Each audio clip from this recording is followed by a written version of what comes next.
yeroon ga'e yeroon ga'e saba waamameefi yeroon ga'e foolii moo'ichaa nattu ga'e yeroon ammaa saba miidhameefi yeroon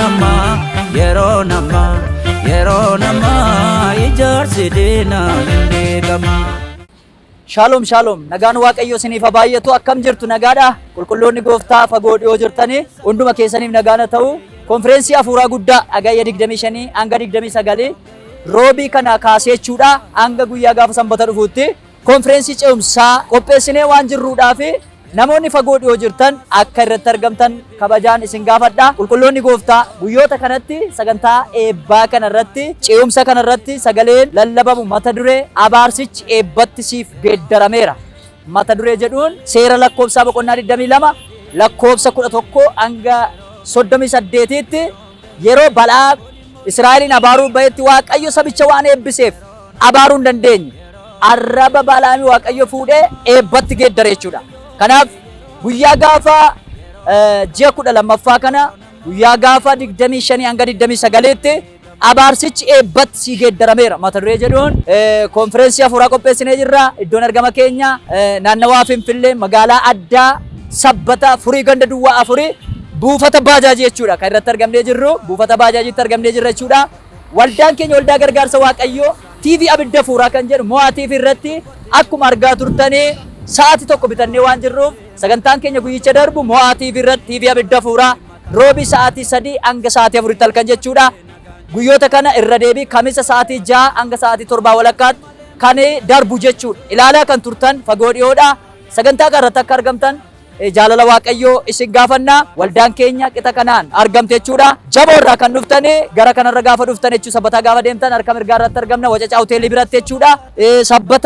Sabbataa Alamganaa irraa kan dhuftan immoo gaafa dhuftan baajaaj taraatti buutanii akkas ceetan jechuudha. Waldaa gargaarsa waaqayyoo hin argattu. Guyyichatti eebbi guddaan qophaa'ee waan jiruuf hirmaattuu maaddichaa ta'a. Waaqayyo sina eebbisu guyyichatti abaarsi nama hundumaarraa hin cabaa eebbatu ta'a. Bara 2015tti bara eebba bara ol ka'u bara gammachuu bara eebbifamu siriifa ta'u baalixa kaaba kibbaa kan jirtan hundumti keessan eebbifama. Sagantaa kanarratti argama. Waaqayyo sina eebbisu. Saganticha irratti faarfattuu Aanna Taaffasee, faarfataa Maatiyos Yuunee, faarfataa Ermiyaas akkasuma Paaster Amaanu'eel nu gidduutti akkasuma Raajii Abdii nu gidduutti hin argamu jechuudha. Namoonni kun isin tajaajilu anillee isiniif nan kadhadha. Waaqayyo hojii guddaa hojjeta. Guyyicha irratti kottaa eebbifama. Irraa nafina wal waama. Nagaan waaqayyo isiniif haa ta'u. Barri fuula keenya dura bara eebba bara ol ka'u bara bilisa ba'u bara guddachuu isiniif haa ta'u eebbifama. Guyyaa kana irratti dhukkubsatootaaf hin kadhatama. Namoonni seexanaa qabamanii jiran irraa hiikama. Deliveraansii guddaatu ta'a. Namoota faayinaanshaliitti cufameef hin kadhatama. Hin waaqeffatama faarfannaadhaan. Wangeelli mootummaa waaqayyoo humnaan hin lallabama. Dhukkubsatoonni fagoo dhiyoo jiran dhufanii hin fayyu. Nama hundumaaf hin kadhatama. Eebbarratti hin kadhatama.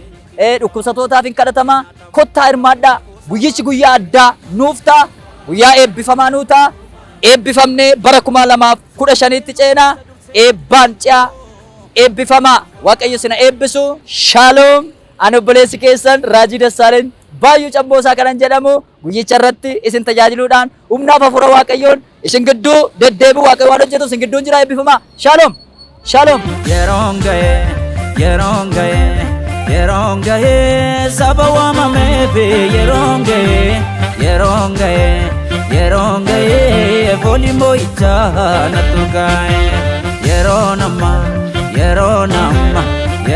ammaa saba miidhameefi yeroon ammaa ijaarsi diinaa hin beekama.